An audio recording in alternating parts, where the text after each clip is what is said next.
Hare Krishna. Welcome you all in the class. आज की class में आप सभी वैष्णव का बहुत बहुत स्वागत है। होप आप सब अच्छे से होंगे। तो जैसा कि आप जानते हैं कि हम भक्ति रसामृत सिंधु ग्रंथ जो है वो पढ़ रहे हैं, और उसके जो है अभी जो पूर्व विभाग है ना, पूर्व विभाग का जो लास्ट है वो है प्रेमा भक्ति, शुद्ध प्रेमा भक्ति। वो आज हम 19 चैप्टर करेंगे, ठीक है ना। तो जैसा कि हमने देखा था ग्रंथ में, भक्ति रसामृत सिंधु ग्रंथ में, ये श्रीपाद रूप गोस्वामी ने इसमें हमें भक्ति के रहस्यों को बताया है, जिसको हम समझते हैं, ठीक है। तो प्रार्थना कर लेते हैं। नमो विष्णु पादाय कृष्ण प्रेष्ठाय भूतले श्रीमते भक्ति वेदांत स्वामी नामने नमस्ते सारस्वती देवी गौरवाणी प्रचारिणे निर्विशेष शून्यवादी पाश्चात्य देश तारिणे। प्रेम से कहो जय श्री कृष्ण चैतन्य प्रभु नित्यानंद श्री अद्वैत गदाधरा शिवसति गौर भक्त वृंद की जय।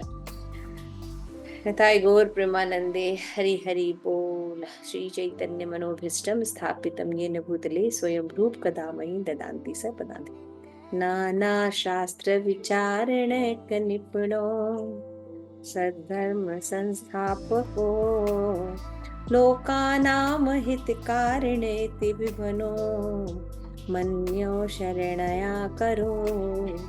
राधा कृष्ण पदारविंद भजना नंदेन मतालिको वंदे रूप सनातनो रघुयुगो श्री जीव गोपाल को।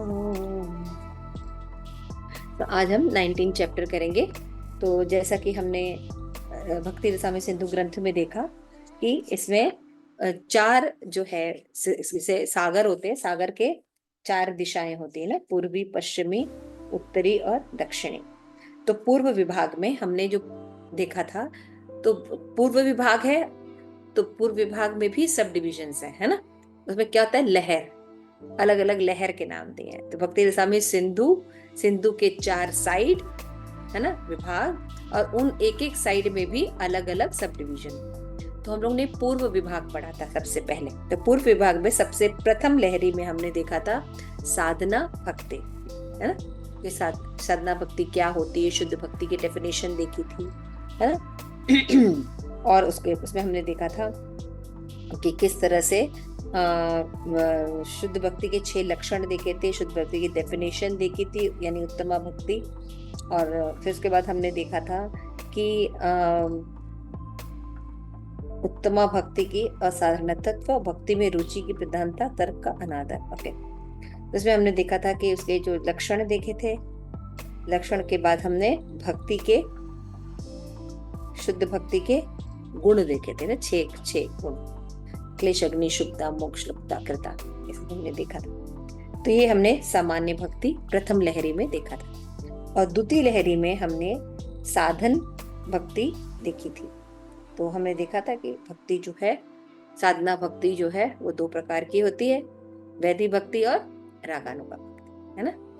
फिर हमने देखा था कि रागानुगा भक्ति जो होते हैं, वो रागानुग जो होते हैं वो रागात्मिका भक्त के अनुसरण में रहते हैं, है ना, उनके आज्ञा के अनुसार भक्ति करते हैं। तो रागात्मिका भक्ति को भी हमने देखा था 2 भाग होते हैं, है ना। कौन कौन से 2 भाग होते हैं? पहला काम रूपा और दूसरा संबंध रूप। उसी तरह से रागानुगा भक्ति भी 2 प्रकार की हो जाती है, काम रूपा यानी गोपियों के द्वारा जो प्रेम होता है, और दूसरा जो होता है संबंध रूपा। तो हमने द्वितीय लहरी में ये सब चीजें डिस्कस की थी, है ना। और फिर उसके बाद तृतीय लहरी में हमने देखा था कि जो हमारी जो प्रोग्रेस का स्तर है श्रद्धा से लेकर, तो भाव भक्ति है क्या, क्योंकि हमने पढ़ा था कि हमारी जो साधना भक्ति उसके 3 अवस्थाएं होती हैं, है ना। कौन कौन सी भक्ति की 3 अवस्था थे? साधना भक्ति, भाव भक्ति और प्रेम भक्ति। ये 3 स्टेजेस होते हैं, स्तर। तो साधना भक्ति में वैदिक भक्ति और रागानुगा भक्ति होती है। फिर भाव भक्ति होती है। तो भाव भक्ति को हमने देखा क्या होती है, उसकी डेफिनेशन क्या है, कितने प्रकार की होती है, आदि आदि आदि। और कैसे भाव भाव जो है वो बढ़ता है। और उसके कई हम लोग ने उदाहरण भी देखे थे कि भाव भक्ति की क्या क्या उदाहरण है। उसके बाद हमने चतुर्थ लहरी यानी पूर्व विभाग की चतुर्थ लहरी में हमने देखा कि प्रेम भक्ति। अब हम चतुर्थ लहरी में देखेंगे प्रेम भक्ति को हम डिस्कस करेंगे। प्रेम भक्ति की क्या डेफिनेशन होती है, उसके कितने प्रकार होते हैं, ये स्टेज क्या है, स्टेज में कैसे क्या चीजें होती हैं। तो आइए इसको शुरू करते हैं। तो इसमें सबसे पहले जो है श्रील प्रभुपाद लिखते हैं। यस, कौन पढ़ेगा इसको? पढ़ने का सेवा कौन लेगा? मैं करूँ माता जी? पढ़ो माता जी, हाँ पढ़ो। राजेश्वरी माता जी के पास पढ़ लेंगे। भगवान की शुद्ध प्रेम भक्ति। जब किसी भक्त की प्रेम की आकांक्षा कृष्ण से किसी विशेष संबंध से युक्त होकर अति तीव्र हो जाती है तो यह शुद्ध प्रेमा भक्ति कहलाती है। प्रारंभ में भक्त अपने गुरु के आदेश अनुसार भक्ति के विधि विधानों में लगा रहता है। जब वह समस्त भौतिक कल्मश से पूर्णतया शुद्ध हो जाता है तो भक्ति के लिए अनुराग एवं रुचि विकसित होती है। यही अनुराग और रुचि कालांतर में दृढ़ होकर प्रेम बन जाते हैं। प्रेम शब्द वास्तव में भगवान के संबंध में ही प्रयुक्त किया जा सकता है। भौतिक जगत में प्रेम शब्द तनिक भी व्यवहार्य नहीं है। भौतिक जगत में प्रेम के नाम से जितना भी व्यापार चलता है वह काम या विषय वासना के अतिरिक्त कुछ नहीं होता। प्रेम तथा काम के बीच जमीन आसमान का अंतर होता है, वैसा ही जैसा सोने और लोहे में अंतर है। नारद पंचरात्र में स्पष्ट कहा गया है कि जब काम को परमेश्वर में पूर्णतया स्थानांतरित कर दिया जाता है और उनसे पूर्ण रूपेण आत्मीयता स्थापित कर ली जाती है तो इसे भीष्म, प्रहलाद, उद्धव और नारद जैसे महापुरुष भगवान के प्रति शुद्ध प्रेम मानते हैं। Thank you. तो देखिए यहाँ पे सबसे पहले श्रील प्रभुपाद ने प्रेम की डेफिनेशन दी। तो प्रेम का जो श्लोका है वो जो मेन भक्ति रसामृत सिंधु की बुक है उसमें दिया हुआ है। श्रील प्रभुपाद में यहाँ पे उसके जो है केवल उनका ट्रांसलेशन दिया है। तो उसमें यह है कि सम्यक मसृण स्वांतो ममत्वाशित संशयाकितः भाव स ए साद्रात्मा वधे प्रेमा निगध्यते। उसे बताया गया कि अभी हमने भाव भक्ति की डेफिनेशन देखी थी, है ना, और अभी हम देख रहे हैं प्रेम भक्ति की डेफिनेशन।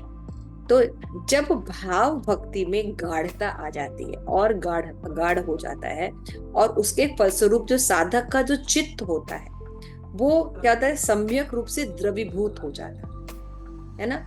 मसृण भाव अवस्था में क्या होता है, भगवान के प्रति तीव्र उत्कंठा होती है और जो हृदय होता है वो द्रवीभूत हो जाता है ना। और लेकिन प्रेमावस्था में एक चीज और आ जाती है कि कृष्ण के विषयों के प्रति अतिशय ममता हो जाती है, यानी साद्रता बोलते हैं उसको, या गाढ़ता। तब पंडित लोग इसे प्रेम कहते हैं। तो इसको प्रेम अवस्था कहा जाता है। ठीक है, तो इसमें क्या होता है, हृदय जो होता है इसमें मसृणता नहीं रहती है। हृदय जो है अपना एग्जिस्टेंस खत्म हो जाता है, पूरी तरह से कृष्णमय होकर द्रवीभूत हो जाता है प्रेम की अवस्था। क्लियर हो? तो इस तरह से हम देखते हैं कि जो दूसरी लहरी में भक्ति के 3 भेद बताए थे हमने कि साधना यानी भाव भक्ति और प्रेम भक्ति। इसमें से साधना भक्ति तथा भाव भक्ति का निरूपण करने के बाद हमने देखा कि साधना भक्ति और साध्य भक्ति के 2 भेद होते हैं, है ना, और भाव भक्ति और प्रेमा भक्ति। ठीक है ना, और सबके 2 विभाग, साधन और साध्य। भाव भक्ति साध्य भक्ति की प्रारंभिक अवस्था में देखा था कि प्रेम साध्य होता है, यानी लक्ष्य होता है ना, और जो साधना होती है वो क्या होता है, प्रोसेस होता है। तो भाव भक्ति प्रेम की प्रथमा अवस्था है, जस्ट अभी प्रेम आने वाला है उसके पहले जो अवस्था होती है उसको भाव भक्ति कहते हैं, साधन अवस्था होती है ना, और साध्य अवस्था प्रेम भक्ति।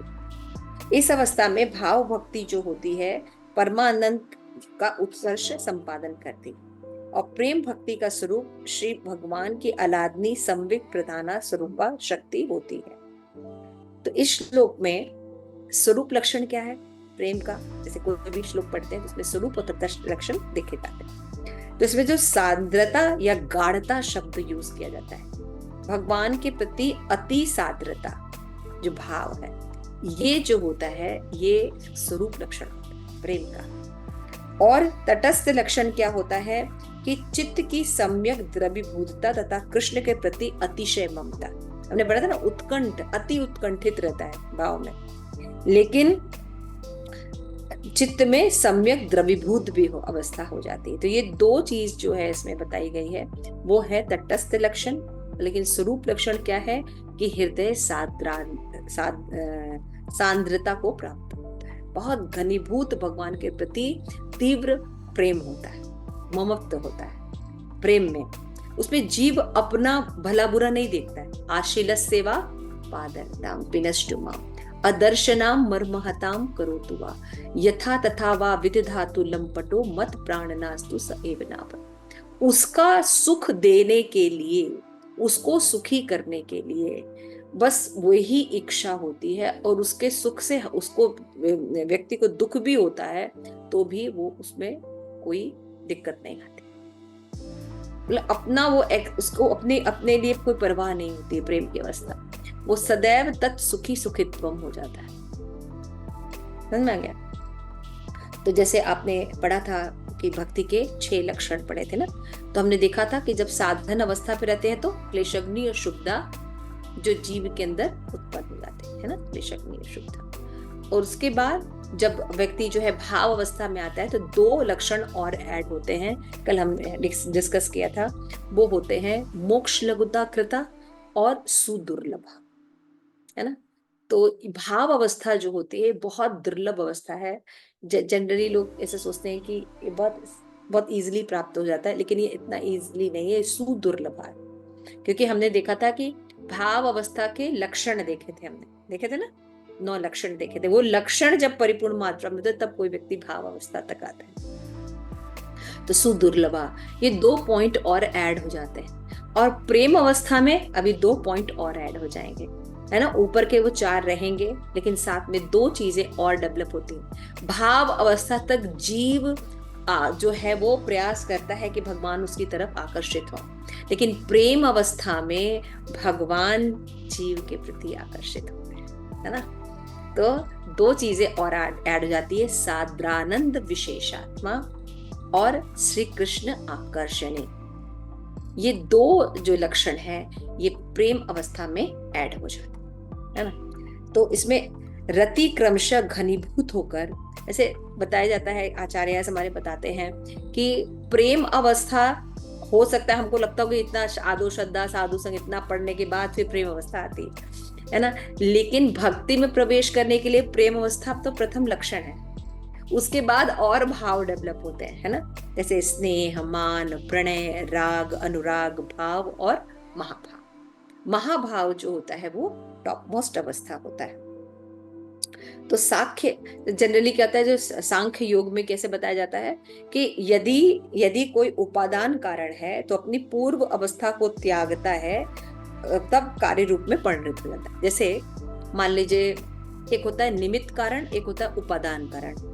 निमित्त कारण मतलब होता है जो मेन कॉज, और उपादान कारण मतलब उसके बाकी के जो पेरिफेरलिया में होते हैं वो उपादान कारण।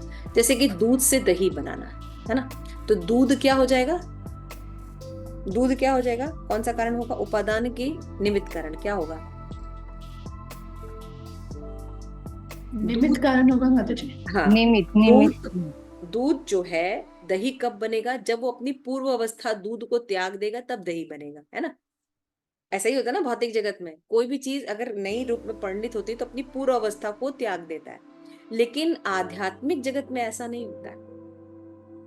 आध्यात्मिक जगत में अपनी पूर्व अवस्था को लेकर वो आगे और एड ऑन होता है ना, समझ रहे हैं। जैसे अभी आपने देखा कि भक्ति के 6 लक्षण, तो साधन अवस्था पे 2 लक्षण है, क्लेशग्नि और शुभदा, है ना।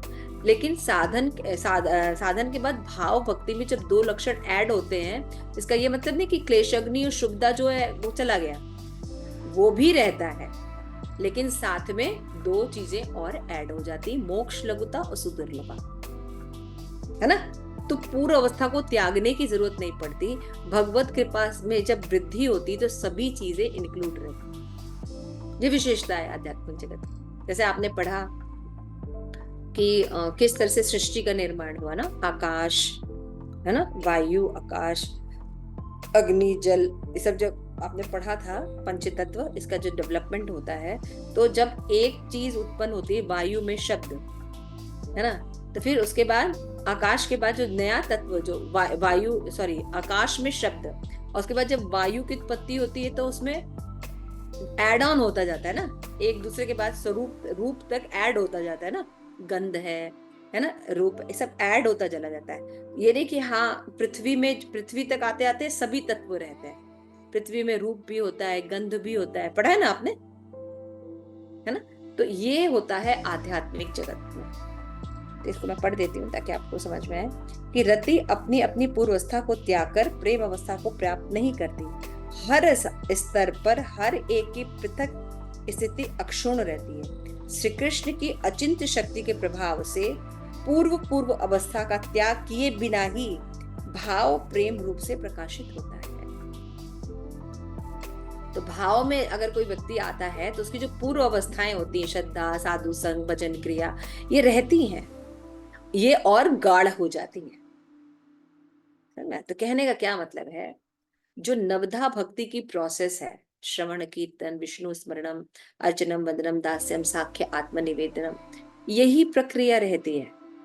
लेकिन एक साधक भक्त जो है उसमें गाढ़ता कम होती है भगवान के प्रति, भाव भक्ति में गाढ़ता ज्यादा रहती है, लेकिन प्रेम भक्ति में बहुत तीव्र मात्रा में, है ना। इसीलिए जब कोई शुद्ध भक्त कोई बात बोलता है, श्रवण करता है, या कोई भी प्रवचन देता है, या भगवान का स्मरण करता है, तो उसमें उनके स्मरण से बाकी लोग भी भक्ति को प्राप्त कर लेते हैं, इतनी शुद्धता होती है ना। लेकिन वही श्रवण एक कनिष्क अधिकारी करता है तो कुछ भी नहीं होता, है ना। तो यही बात की जा रही है। प्रेम अवस्था में भाव रहता ही है। जैसे कृष्ण की बाल्य शरीर में बिना परित्याग किए हुए है भगवान का पौंडक और किशोर अवस्थाएं प्रकट हो जाती है। समझ गया, ऐसा होता है। जिस भक्त में जो स्थायी भाव रहता है, भगवान के जिस भी रूप के बारे में कोई व्यक्ति भगवान को प्रेम करता है, वो प्रेम अवस्था में बराबर विद्यमान रहता है। मान लीजिए शुरू से ही कोई व्यक्ति कनिष्क अधिकारी, लेकिन भगवान को सखा मानता है ना, स्वाभाविक रूप से सखा के प्रति इंटरेस्टेड है, तो क्या होगा, उसकी पूर्ण प्रेम अवस्था में भी वो सखा भाव बना रहेगा और गाढ़ हो जाएगा। समझ में आ रहा है ये चीज। तो जैसा कि हमने नारद पंचरात्रिक में भी देखा था कि प्रेम का मतलब क्या होता है कि अन्य जो वस्तुएं होती हैं उनके प्रति ममत्व खत्म होकर एकमात्र भगवान में गाढ़ ममत्व हो जाना, यही जो है प्रेम का लक्षण। नारद मुनि ने भी हमने पढ़ा है ना, नारद पंचरात्र में भी हमने पढ़ा था। तब बोलते हैं अनन्य ममता विष्णु ममता प्रेम ससंगता भक्ति रुच्यते भीष्म प्रहलादोषे नारदा। तो नारद पंचरात्र में प्रेम के लक्षण का वर्णन है कि अन्य वस्तुओं के प्रति ममता का त्याग कर कर भगवान विष्णु में प्रेम संगता ममता जो है वो स्थापित हो जाती। और यही बात भीष्मदेव, प्रहलाद, उद्धव, नारद जो है वो इसकी व्याख्या करते हैं और कहते हैं इस अवस्था पे जब कोई व्यक्ति पहुंचता है तो इसको भाव कहते हैं, इसको भाव कहते हैं, है ना। फिर उसके बाद बताते हैं कि भक्ति प्रेमोच्यते भीष्म मुखे यत्र तु संगता ममता अनन्य ममत्वेन वर्जित तेज अत्र योजना। यानी और फिर बताया कि भावोत्व अति प्रसादोत्य श्री हरे रति सुधा।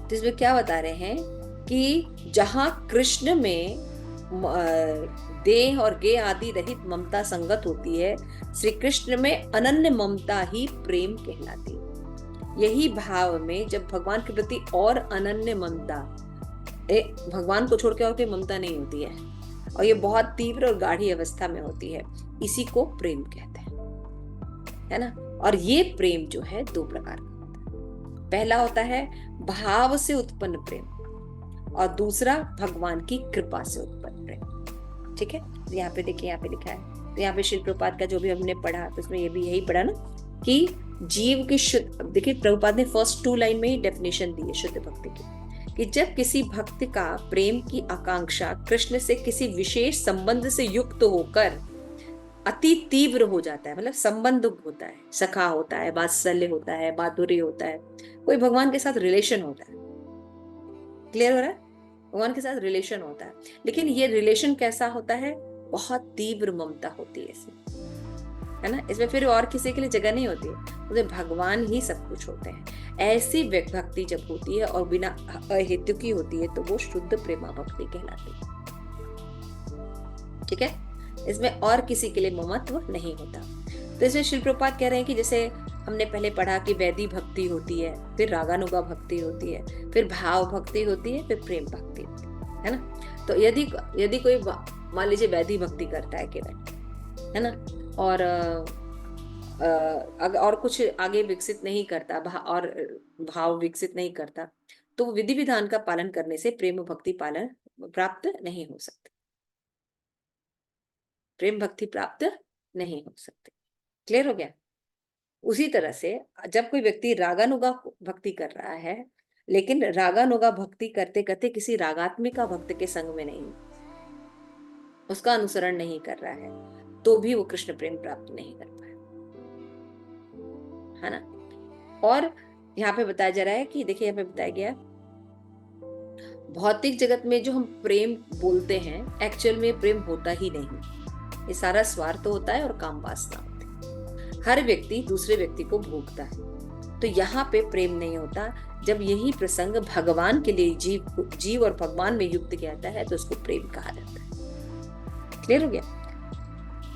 तो काम को परमेश्वर में पूर्णतः स्थानांतरित कर दिया जाता है, उसे पूर्ण रूप में आत्मा में स्थापित कर ली जाती है, जैसे भीष्म, प्रहलाद, नारद महापुरुष के प्रति शुद्ध प्रेम मानते हैं। ये सब लोग जो है प्रेम किसको मानते हैं? कि एकमात्र भगवान में जो है सारे भाव स्थानांतरित हो जाते हैं, तो उसको प्रेम कहते हैं।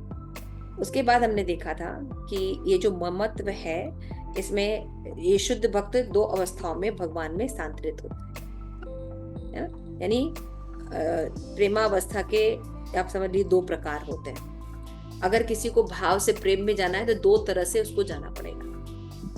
मान लीजिए कोई भावावस्था पर आ गया और उसको प्रेम में जाना है, तो कैसे जाएगा? 2 प्रकार से जाएगा। एक तो वो भाव स्तर से भक्ति करेगा, है ना, और दूसरा भगवान की कृपा से, अहेतु की कृपा से वो भगवत भक्ति प्राप्त करेगा।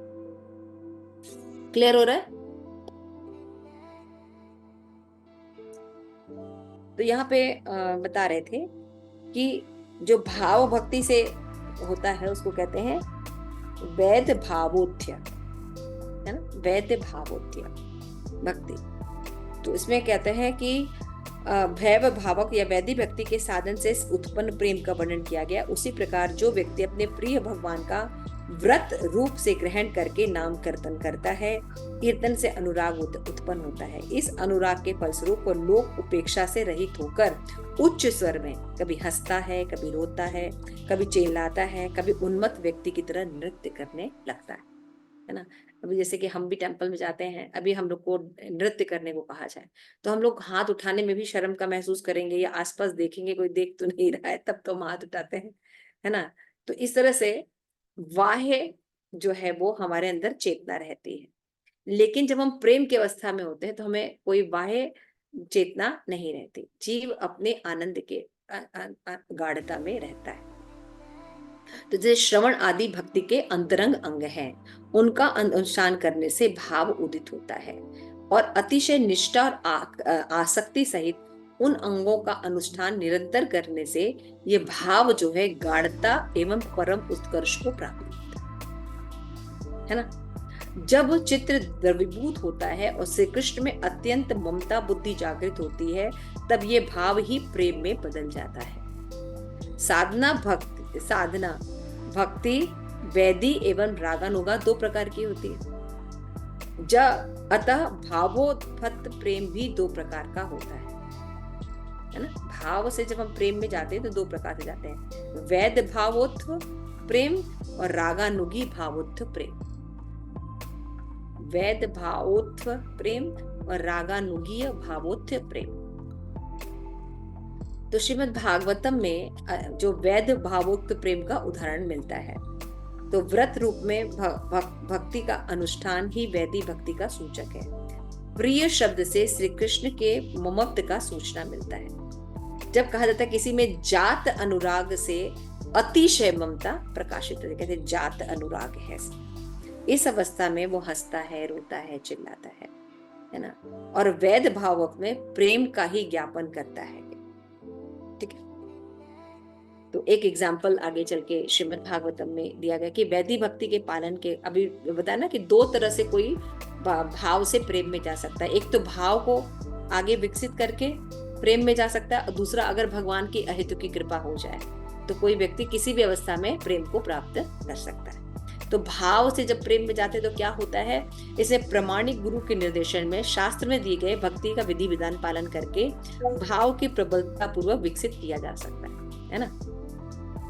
श्रीमद् भागवतम वैदी भक्ति के पालन के कारण विकसित इस भाव प्रेम की व्याख्या इस प्रकार दी गई है। वैदी भक्ति के पालन के समय भक्तों में स्वभाव की कृष्ण चेतना विकसित होती है। इस तरह हृदय के कोमल होने पर वह उन्मत्त मनुष्य की तरह नाचता है, गाता है, चिल्लाता है, भगवान नाम का कीर्तन करता है। और क्या बताया जा रहा है, वो बाहरी मनुष्य की बाहरी परवाह न करते हुए पागल की तरह नाचता है। ये होता है प्रेम में, है ना। उसको बाह्य जो चेतना होती है या बाह्य जो चिंतन होता है वो नहीं रहता उसके अंदर, वो पूरी तरह उन्मत्त हो जाता है। तो पद्म पुराण में रागानुगा प्रेम विकसित भाव प्रेम के विषय में एक बहुत ही सुंदर प्रसंग है कि चंद्रकांति नामक एक सुमुखी कन्या थी, और कृष्ण के प्रति, कृष्ण को पति के रूप में पाने के लिए पूर्ण ब्रह्मचर्य का पालन करती थी। वो सदैव भगवान के दिव्य रूप का चिंतन करती थी, उनका गुणगान करती थी। वो अन्य किसी को भी अपना पति नहीं बनाना चाहती थी। तो इस तरह से जब वो दृढ़ता पूर्वक जब भगवान की भक्ति करती थी तो उसे दृढ़ संकल्प कर लिया था कि केवल कृष्ण ही उसे पति के रूप में प्राप्त होंगे। तो क्या हुआ, इस राग के कारण उसको भगवान की कृपा प्राप्त, राग के कारण उसको भाव उत्पन्न हुआ, और इस भाव से वो प्रेम को प्राप्त हुई। ठीक है, अब दूसरी विधि है कि कैसे भाव से प्रेम तक जा सकता है, वो है भगवान की अहेतु की कृपा के द्वारा। तो जब कोई भक्त निरंतर भाव में भगवान के सानिध्य में रहता है तो समझना चाहिए कि स्वयं भगवान ने अपनी असाधारण अहेतु की कृपा से उसे यह पद प्रदान किया है ना। इस तरह असाधारण कृपा का उदाहरण श्रीमद् भागवतम में पाया जाता है। 11:12-7 में कृष्ण उद्धव से क्या कहते हैं कि बताते हैं गोपियों के बारे में, है ना, कि वृंदावन की गोपियों ने मेरी प्राप्ति के लिए न तो कोई वेद पढ़ा, न कोई तीर्थ स्थान पर गई, न तो उन दृढ़तापूर्वक कोई विधि विधान का पालन किया, न कोई तपस्या की, लेकिन मेरी संगति मात्र से उनको भक्ति की सर्वोच्च सिद्धि प्राप्त, है ना। तो उसी तरह से जैसे श्रील प्रभुपाद की कृपा से जो हिप्पीज थे उनको भक्ति का उच्च ज्ञान प्राप्त हुआ और शुद्ध भक्त बन गए, है ना। जबकि वो कोई भी नियम जगाई मगाई से भी पतित थे, है ना। जगाई मगाई तो पतित थे ही, लेकिन जगाई मगाई से भी पतित अवस्था में उनका कहाँ नाम था वो कहते हैं हमें भी नहीं पता। गिरिराज महाराज अपने लेक्चर में बताते हैं कि श्रील प्रभुपाद की कृपा से हम लोग जो है इतना दुर्लभ कृष्ण प्रेम जो है वो प्राप्त कर पाए, और हमारी हालत तो अगर जगाई मगाई की ये हालत थी तो उससे तो पतित हम लोग थे, तो हमारी गिनती नहीं थी कहीं कि जैसे कहाँ हम लोगों को रखा जाता, कौन सी कैटेगरी में रखा जाता। लेकिन श्रील प्रभुपाद की कृपा से आज हमने जो प्राप्त किया वो श्रील प्रभुपाद की अहेतु की कृपा है। तो भगवान की कृपा अगर किसी जीव में हो जाती है, लेकिन उसकी इच्छा होनी चाहिए। उसकी इच्छा कैसी होनी चाहिए, उसकी इच्छा अनन्य भक्ति होनी चाहिए और अन्य नहीं, शुद्ध भक्ति होनी चाहिए, तब भगवान जी ऊपर कृपा करते हैं, है ना। तो पद्म पुराण में एक और कथा आती है चंद्रकांति। एक चंद्रकांति जो थी वो थी गोपी, उसका उदाहरण आता है। वो सदैव भगवान के चिंतन करती थी, भाव में स्थित रहती थी, और किसी की परवाह नहीं करती थी, हमेशा भगवान के गुणगान में लगी रहती थी। कृष्ण की असाधारण कृपा के कारण अनन्य भक्ति की सर्वोच्च सिद्धि प्राप्त की। और भी एग्जाम्पल है श्रीमद् भागवत। यदि कोई व्यक्ति भगवान हरि की पूजा करता है, उनकी उपासना करता है, उनसे प्रेम करता है, तो समझ लेना चाहिए कि उसने सभी प्रकार की तपस्या, आत्म साक्षात्कार के विधि विधानों को पूरा कर लिया है। दूसरी ओर यदि सभी प्रकार की तपस्या योगाभ्यास के बाद भी हरि के लिए प्रेम विकसित नहीं हो रहा है, तो सारे कृत्य व्यर्थ हैं। क्लियर?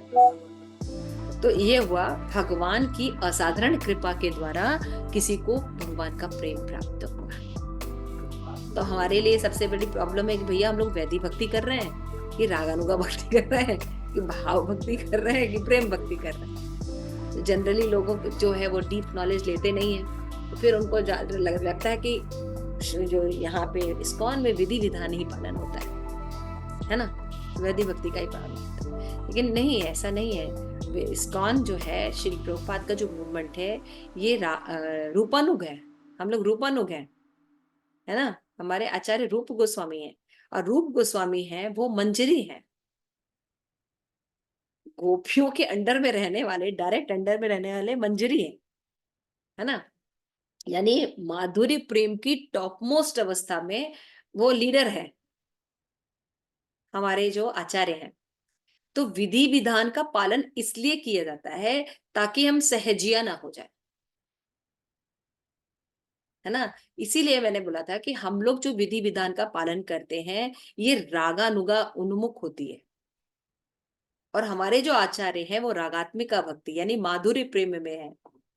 इसीलिए जो हमारा हरे कृष्ण महामंत्र है, ये भी माधुर्य प्रेम है, यानी टॉप मोस्ट है ना। नाम भी दो प्रकार के होते हैं ना, मुख्य नाम होता है, गॉड नाम होता है ना।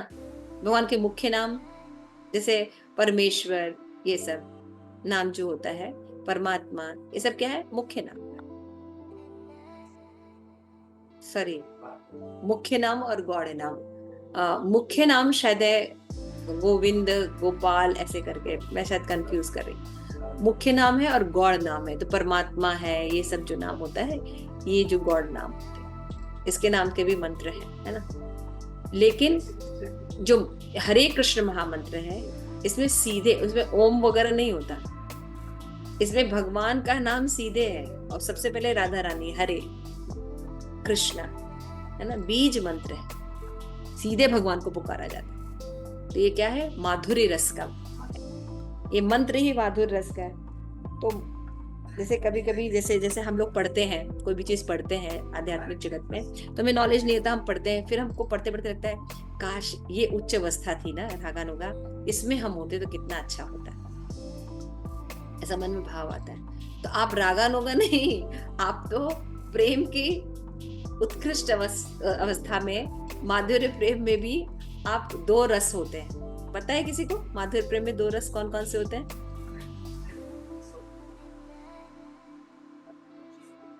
मतलब जी परकिया भाव होता है क्या? स्वकीय एंड प्रपरकिया।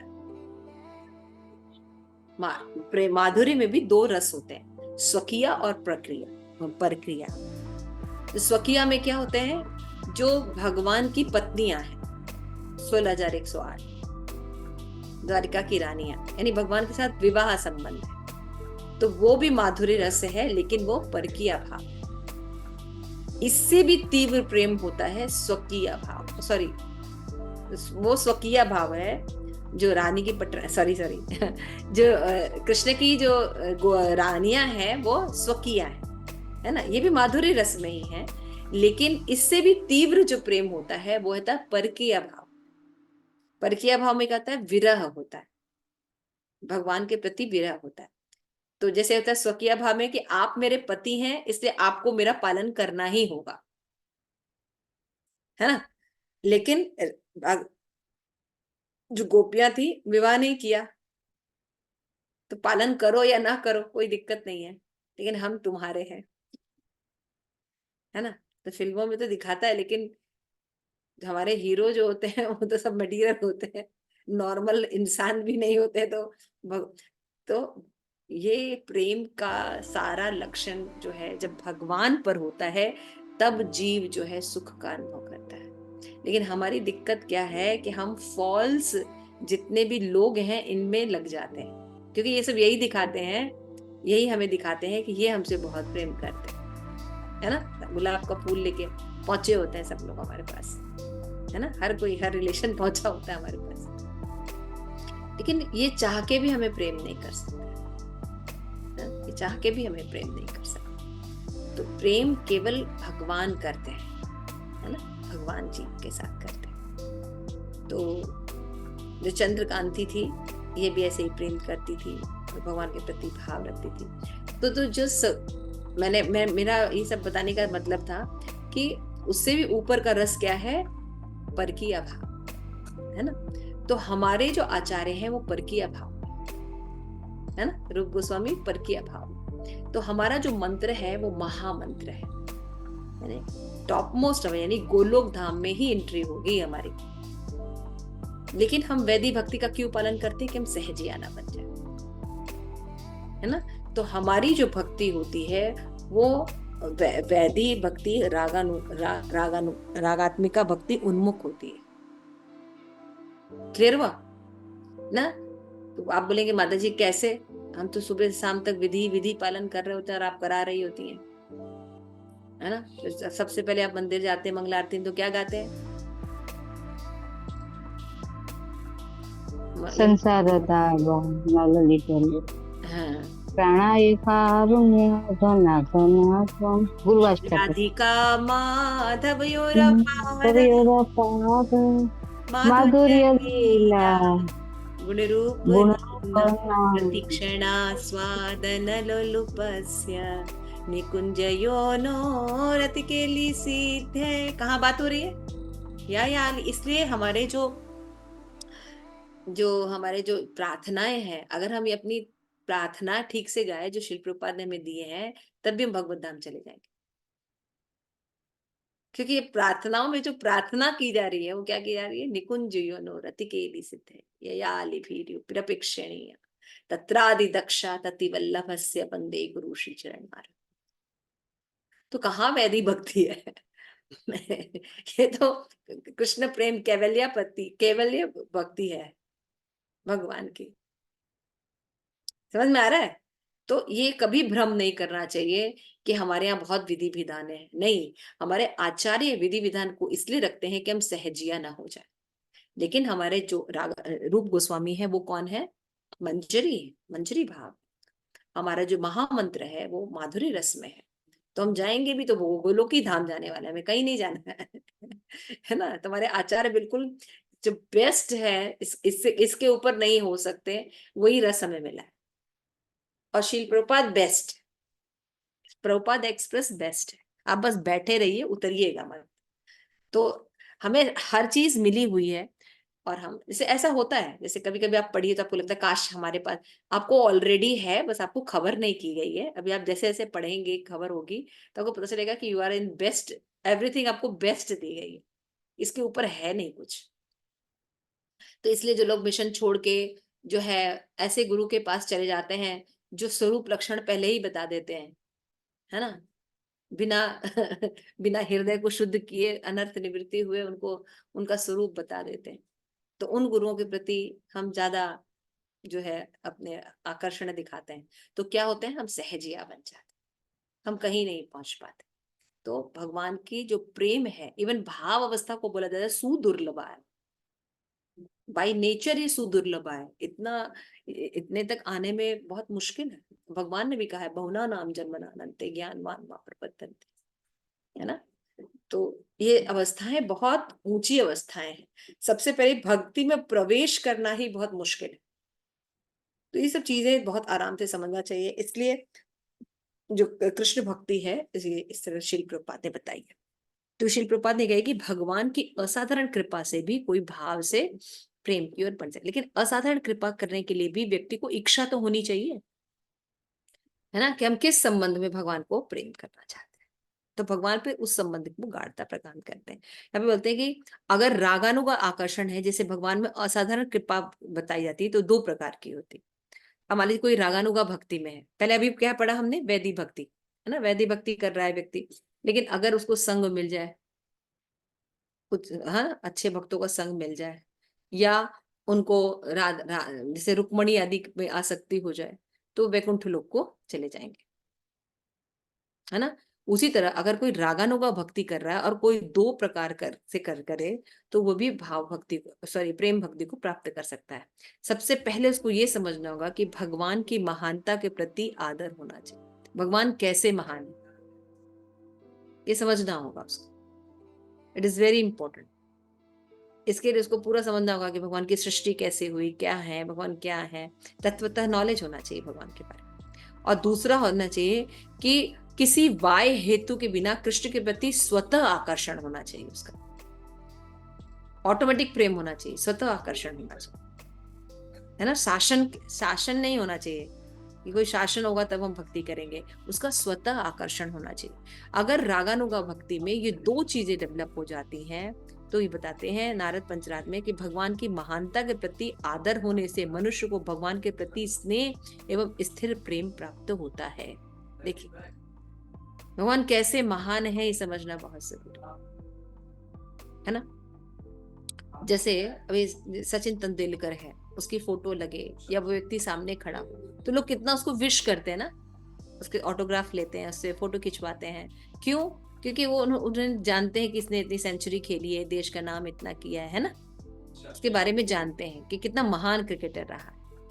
उसी तरह से जब हम भगवान की क्रिएशन, भगवान के बारे में सुनेंगे, तब पता चलेगा कि भगवान कितने महान है और कैसे महान। तब हम भी भगवान का जब हम नाम लेंगे, हरे कृष्ण कृष्ण कृष्ण हरे हरे, हरे राम राम राम हरे हरे, तो हमारे आंख से अश्रु होगा, कंपन होगा। ऐसे नॉर्मल नहीं होगा, है ना। जैसे अभी राधा गोविंद हमारे जो नोएडा में है, उनका 10वां है ना उत्सव मनाया जा रहा है, बर्थडे सेलिब्रेट किया जा रहा है ना। तो राधा गोविंद बोलते ऐसे सहज नहीं रहते हम लोग, है ना। राधा गोविंद हमारे इष्ट देव है ना। तो उनके लिए हमारे अंदर एक विशेष प्रेम होना चाहिए, विशेष उत्साह होना चाहिए, विशेष सेवा होनी चाहिए, विशेष लगाव होना चाहिए, है ना। उनके लिए विशेष तैयारी होनी चाहिए। इस तरह से हमें अपने हृदय में उत्साह रखना चाहिए भगवान के लिए, है ना। हमारे भगवान है, हम उनके लिए क्या कर सकते हैं, क्या बेस्ट कर सकते हैं। जो भी सेवा मिले करनी चाहिए, कोई भी सेवा ऊंची नीची नहीं होती। हमें सोचना चाहिए कि हम किसी तरह भगवान आपकी सेवा में रहे, आपके भक्तों के संग में रहे, आपको निहारते रहे, पता नहीं क्या क्या। तो भक्त लोग बहुत उत्साह के साथ लगे हुए हैं।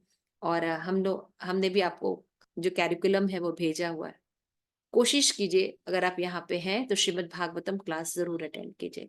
बाहर से स्पीकर आ रहे हैं अच्छे अच्छे, तो आप लोग कोशिश कीजिए कि मंगला आरती नहीं भी कर पा रहे हैं तो कम से कम श्रीमद् भागवतम क्लासेस जरूर सुनिए, ठीक है। तो ये दो चीजें जो है यहाँ पे नारद मुनि कह रहे हैं कि भगवान कैसे महान है, अगर ये हम समझकर उनके प्रति आदर करने लगते हैं तो हम प्रेम में स्थिर हो जाएंगे। निश्चित ही 4 प्रकार की वैष्णव मुक्तियां भी हमें प्राप्त हो जाएंगी। जैसे हम समझेंगे भगवान महान कैसे हैं, तुमको सारूप्य सारेष्ट सामीप्य, है ना, ये मुक्तियां तो हमारे पास ही खड़ी रहती है। तो वैष्णव जो है होते हैं, लेकिन वो इनमें इंटरेस्टेड नहीं होते हैं। तो यहाँ पे श्री प्रभुपाद कहते हैं वैष्णव मुक्ति मायावादी मुक्ति में सर्वदा भिन्न होती है। वैष्णव की जो मुक्ति होती है और मायावादी जिस मुक्ति की बात कर रहे थे, दोनों में अंतर होता है। जीव भगवान के तेज मात में तल्लीन होना चाहता है, सामीप्य मुक्ति चाहता है ना। जबकि भक्त सामीप्य मुक्ति नहीं चाहते। क्यों? क्योंकि साधन और साध्य का भेद खत्म हो जाता है और सेवा नहीं कर पाता, इसलिए भक्त को ये मुक्ति पसंद नहीं, है ना। क्योंकि इसमें वो भगवान की सेवा नहीं कर पाता, जाके मिल जाते हैं भगवान, है ना, अपना एग्जिस्टेंस खत्म कर देते हैं। तो यहाँ पे फिर आगे शिल प्रभुपाद बताते हैं कि भगवान की असाधारण कृपा जो है नारद मुनि ने बताई है कि शुद्ध अनंत भक्ति की स्वार्थ भावना से विहीन बताया गया। यदि भक्त भगवान में निरंतर प्रेम करता है तो उसका मन सदा ही उन पर स्थिर रहता है और एकमात्र भक्ति में प्रवृत्ति भगवान के ध्यान को आकर्षित करता हुआ वाली सिद्धि होती है। दूसरे शब्द में वैष्णव निरंतर भगवान के स्वरूप का ध्यान करता है और वही शुद्ध वैष्णव है। इसी को शुद्ध भक्ति कहते हैं। समांतर जो भक्त भक्ति के कठोर विधि विधान का पालन करने के कारण भगवान में अहतिकी को प्राप्त कर लेता है, भगवान की महानता, उसके दिव्य सौंदर्य तथा रागानुगा भक्ति के प्रति आकृष्ट होता है। अधिक स्पष्ट करना चाहे तो कहा जा सकता है कि भक्ति के नियमों का पालन करने से मनुष्य भगवान के दिव्य सौंदर्य को भली भांति पहचान सकता है, और कुछ भी हो, भक्त पर भगवान की असाधारण कृपा के द्वारा ही वो उच्च पद यानी प्रेम को प्राप्त कर पाता है।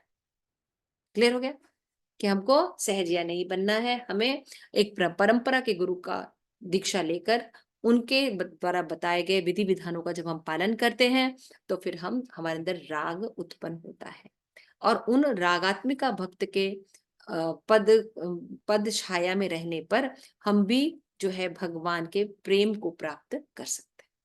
इसके बाद बताते हैं कि शुद्ध भक्ति की संगति में कैसे डेवलपमेंट होता है। तो आप लोगों ने वो श्लोक का पढ़ा है, आधु श्रद्धा साधु संग भजन क्रिया, है ना, पढ़ा हुआ है ना।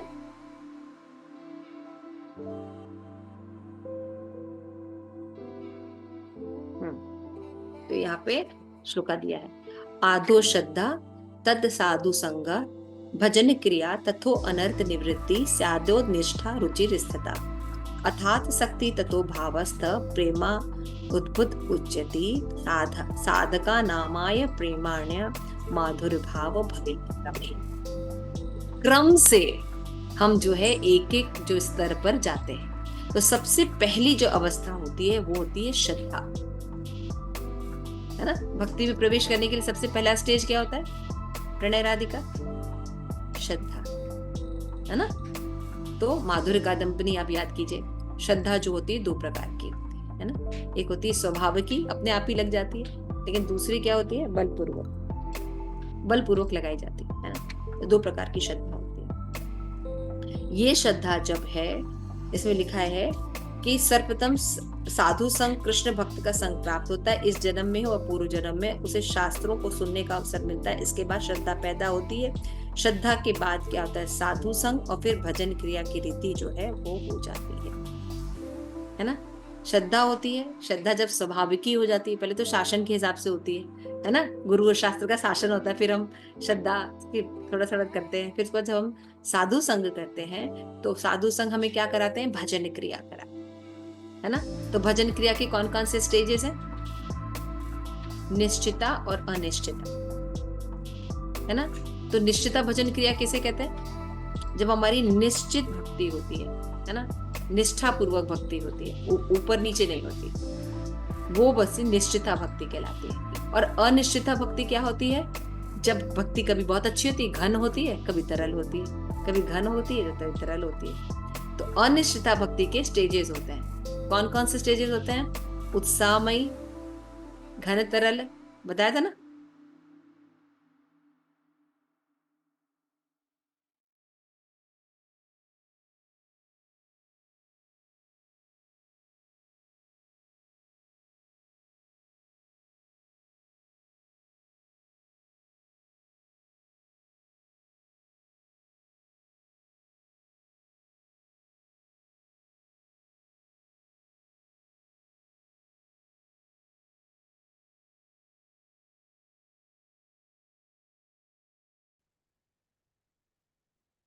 तो जो भजन क्रिया में जब जब हम आगे स्थिर हो जाते हैं तो अनर्थ निवृत्ति होती है। तो अनर्थ निवृत्ति दो प्रकार की होती है, दुष्ट कृति जात और सुकृति जात, है ना। तो जात, इन चारों प्रकार के अनर्थों की निवृत्ति होती है। अनर्थों की निवृत्ति के बाद निष्ठा स्तर आता है ना। दुष्कृति जात होती है और सुकृति जात। दुष्कृति जात मतलब हमारी सुकृति अच्छी नहीं है, उससे उत्पन्न होने वाले अनर्थ, और सुकृति से उत्पन्न होने वाले अनर्थ, ये भी नष्ट होते हैं साधु संग के कारण। ये जब नष्ट हो जाते हैं, अनर्थ हमारे नष्ट हो जाते हैं। देखिए, एक तो माधुर्य कादंबनी में अनर्थ निवृत्ति की डेफिनेशन बताई गई है, एक भक्ति विनोद ठाकुर ने भी बताई है ना। अनर्थ निवृत्ति 5 प्रकार की होती है: हृदय दौर्बल्यम, अपराध, असत तृष्णा, तत्व विभ्रम। ठीक है, हृदय दौर्बल्यम, अपराध, मैंने क्या कहता है? असत तृष्णा, तत्व विभ्रम। इनमें भी सब डिविजन्स होते हैं। इनसे जब हम पार लगते हैं, अपने आप को एक प्रोसेस में रख के अपने अनर्थ निवृत्ति करते हैं, तो निष्ठा बंधन पर आते हैं। निष्ठा से हम आते हैं निष्ठा के बाद कौन से वचन क्रिया फिर आते हैं? रुचि, रुचि, वेरी गुड। फिर उसके बाद आसक्ति, हाँ, फिर भाव भक्ति, भाव भक्ति, फिर प्रेम, प्रेम भक्ति। है ना? ठीक है ना? तो ये डेवलपमेंट की प्रक्रिया होती है। तो ये प्रक्रिया को हमें पालन करना चाहिए। हमें देखना चाहिए हमारी श्रद्धा कैसी है। हमारी श्रद्धा स्वभाव जैसी नहीं, अच्छी नहीं है, सुदृढ़ नहीं है, तो फिर इसको करना चाहिए। साधु संघ हमारा कैसा है, साधु संघ में हमारी भजन क्रिया में कौन से स्टेज पर है, इससे हम कैसे निकल सकेंगे। तो ऐसे हमारे पास जो है अच्छे साधु संघ होने से हम क्या कर सकते हैं, इन प्रक्रिया को हम पार करेंगे और फिर भगवान की कृपा से हम भी एक दिन कृष्ण प्रेम को प्राप्त कर सकते हैं। तो शुद्ध भक्तों की संगति में ये कार्य होते हैं।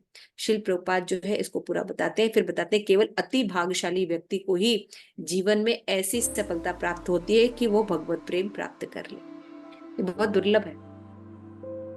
जो लोग वैदिक शास्त्रों के कोरे सिद्धांत ज्ञाता हैं, वे इस विकास को नहीं समझ पाते। लेकिन जो मायावादी हैं, निर्विशेषवादी हैं और लोग जो हैं सिद्धि प्राप्ति को ही सब कुछ समझते हैं, क्या ये लोग ये सब स्टेप्स को पढ़ेंगे? कभी जानते भी नहीं, है ना?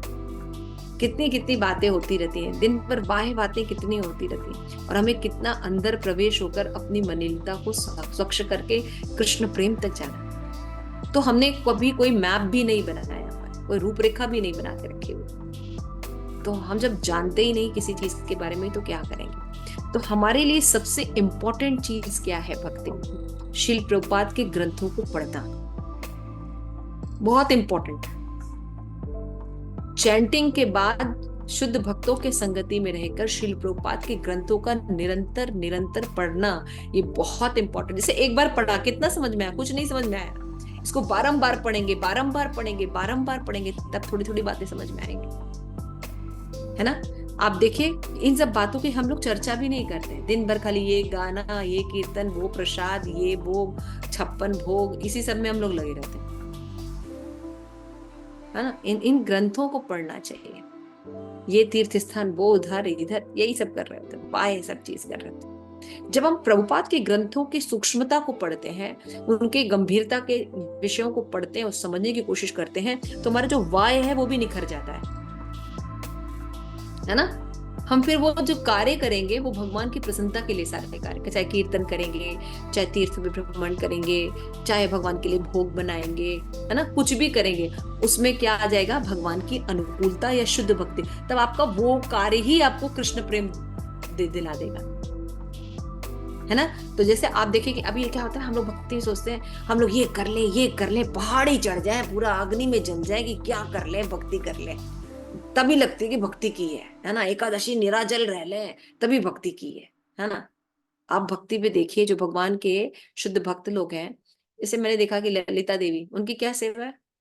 भगवान को पान देना, यही उनकी सेवा। क्या देना? भगवान को एक पान देना। सिंपल, इतनी छोटी सी सेवा है। हम कहेंगे इतनी छोटी सी सेवा भगवान हमको भी यहाँ पे मिले भक्ति में, हम कहेंगे ये सेवा के लिए हम बने हुए हैं, पान देंगे बस। इतना इतना सब हो रहा है, ये वृंदा देवी करेंगी, हम केवल पान देंगे, है ना? बोलेंगे ना, हमको शू सेवा मिल गई है, ये भी कोई सेवा है?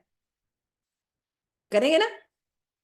बात सेवा की नहीं होती है, बात होती है उसके पीछे मूड की, है ना? जैसे अभी हमको पदयात्रा मिली होती, बैल से पदयात्रा करके, पहले तो फ्रस्ट्रेट हो गए होते दूसरा इसको छोड़ दिए होते, और गुरु के लिए भी पता नहीं क्या क्या भाव रहता है।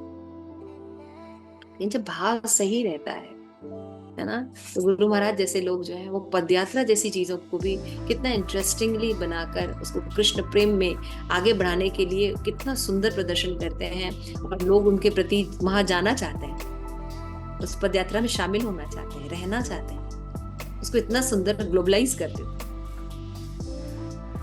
तो है क्या? Mood, that mood should there. उनको अपने गुरु के पर पूरा भरोसा है, अपने गुरु से प्रेम है, समझ रहे? उनके कहे गए बातों के प्रति लगाव है। तो ये छोटी छोटी चीजें भी वो लोग फॉलो कर रहे हैं। गोपाल कृष्ण महाराज ने क्या? बुक्स, तो कहेंगे अरे कितना बुक छापे, छाप तो दिए सब बुक, कितना बुक छापे, है ना। लेकिन शिल प्रभुपाद जो है वो एक्सपेक्ट करते थे कि गोपाल कृष्ण महाराज से बुक्स की है, तो उनके डिसाइपल्स देखिए एक से एक बुक्स लिखते हैं, एक से एक टॉपिक पे बुक लिखते हैं आज भी। मतलब अगर उनके नाम जब मैं देखती हूँ गोपाल कृष्ण महाराज की व्यास पूजा देखती हूँ, उसमें जब बुक्स के अलग अलग उनके जो डिसाइपल्स के बुक्स लिखते हैं, इतने सुंदर सुंदर टॉपिक होते हैं कि मन करते हैं सारे बुक मेरे पास आ जाए। Very good topics they have selected. तो कहने का मतलब ये है कि ये भाव बहुत इंपॉर्टेंट है। जब हम इन चीजों को पढ़ेंगे तभी तो हम सही से करेंगे, तभी तो हम देखेंगे कि नहीं, भक्ति, प्रेम भक्ति केवल भाव का विषय नहीं है, उसके पीछे ज्ञान भी होना चाहिए, है ना। अब समझ में आ रहा है कि भक्ति कितनी साइंटिफिक है और कितना पढ़ाई लिखाई है। केवल राम लल्ला के पास घंटा लगा देने से थोड़ी कुछ हो जाएगा। हाँ, तो घंटा कब बजेगा? जब मुसलमान की रैली जाती है, तब हमें घंटा बजाना याद आता है। तो वो भक्ति थोड़ी है, आप समझ रहे हैं। तो खाली भगवान का विग्रह जो हम रखते हैं, उससे भगवान कभी प्रसन्न नहीं होते। जब चैतन्य महाप्रभु होते हैं, नरसिंह भगवान होते हैं, षट गोस्वामी होते हैं, है ना, गुरु परंपरा के साथ, आचार्य के साथ भगवान की स्थापना की जाती है, तो भगवान सुंदर रूप में रहते हैं। समझ में आया। लेकिन लोग क्या दिखाते हैं, जितने भी हमारे लीडर्स हैं या जो भी हमारे तथाकथित हमारे जो जिनका हम आदर्श के रूप में देख सकते हैं, है ना, वो लोग क्या करते हैं, मिथ में है, पथ भ्रष्ट है, सही ज्ञान नहीं है। इसीलिए सही ज्ञान नहीं होने से सही भावना नहीं। तो मान लीजिए अगर कोई कृष्ण भक्ति या राम भक्ति में आ भी जाता है, लेकिन अगर इन तत्वों को नहीं जानता, तो क्या गाएगा, क्या बोलेगा, क्या भजन करेगा, क्या बनाएगा, क्या तीर्थ स्थल के दर्शन करेगा? फिर से वो उसको गुड़ गोबर कर देगा उसने सारी चीजों को फिर से अनर्थों में लिप्त कर देगा, है ना, क्योंकि उसने सही भक्ति का प्रोसेस नहीं सीखा है। और जिसने अच्छी भक्ति का सारा प्रोसेस सीखा है, मीनिंग जान रहा है, अर्थशास्त्र चक्षु से देख रहा है, पढ़ रहा है, वो भक्त क्या करेगा, उसका जितना भी पैराफिनेलिया है, चाहे वो भागवत श्रवण है, चाहे अर्चा विग्रह है, चाहे मथुरा वास है, चाहे नाम संकीर्तन है, वो सब क्या हो जाएगा, सब सुंदर हो जाएगा।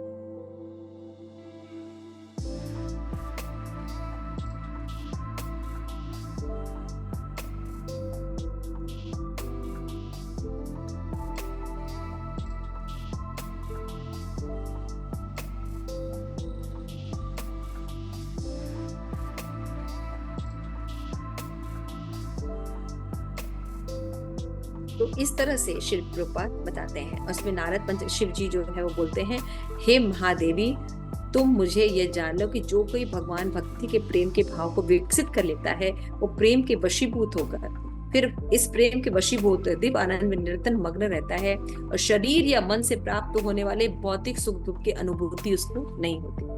अब जैसे हमने बोला ना कि एक मसृणता, भाव भक्ति में हृदय में मसृणता रहती है, लेकिन प्रेम भक्ति में वो मसृणता खत्म हो जाती है। इसका मतलब क्या है, सुख दुख का एहसास नहीं होता उसको। सुख में भी वो भगवान की कृपा मानता है और दुख में भी भगवान की कृपा मानता है, वो हमेशा मस्त रहता है। नारद मुनि की माँ मर गई, एक ही सहारा थी, वो बड़ा खुश हुआ, वो ले गया अपनी माँ को और उसको जो झोपड़ी थी उसमें आग लगा दिया कि न रहेगी झोपड़ी न माँ, अब हम भजन करेंगे और कोई रहे तो फिल्म बना दे, है ना, कितनी बड़ी फिल्म बन जाए इसी के ऊपर। तो फिर हम रोते रहते हैं, आंसू टपकाते रहते हैं।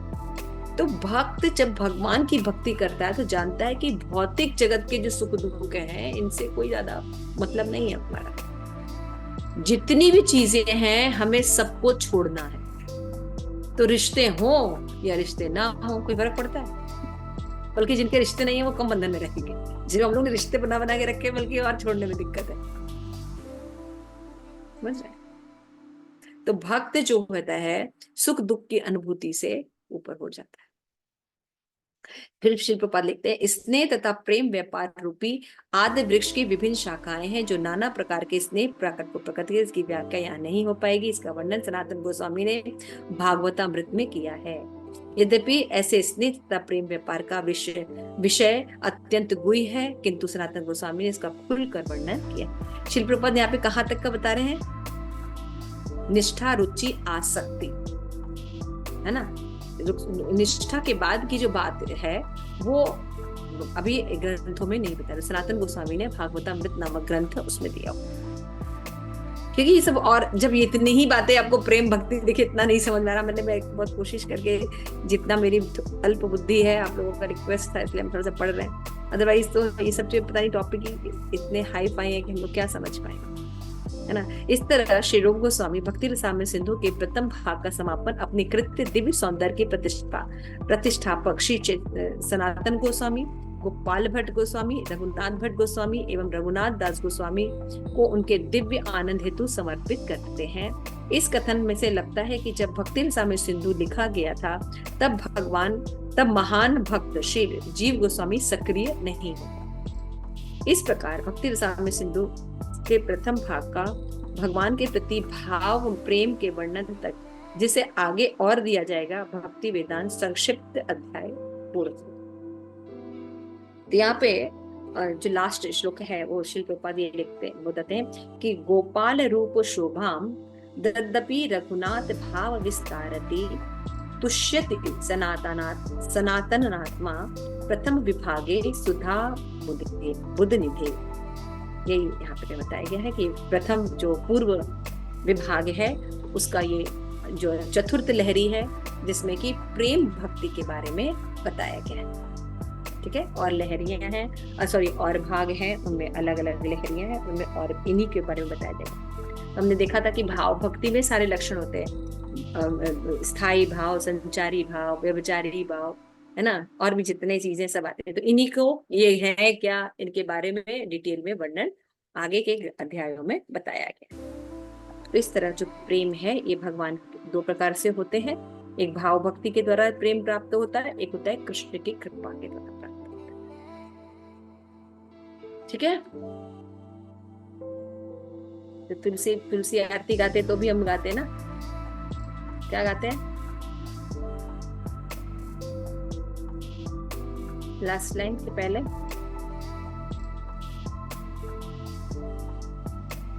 राधा कृष्ण मोर यही निवेदन धरो सखी अनुगत कर सेवा अधिकार दिए कर दूजे दासी तुलसी कृष्ण प्रेम। ठीक है ना। तो जिनको याद रहेगा वही जाएंगे, जो भूल जाते हैं उनको वो नहीं जाने वाले।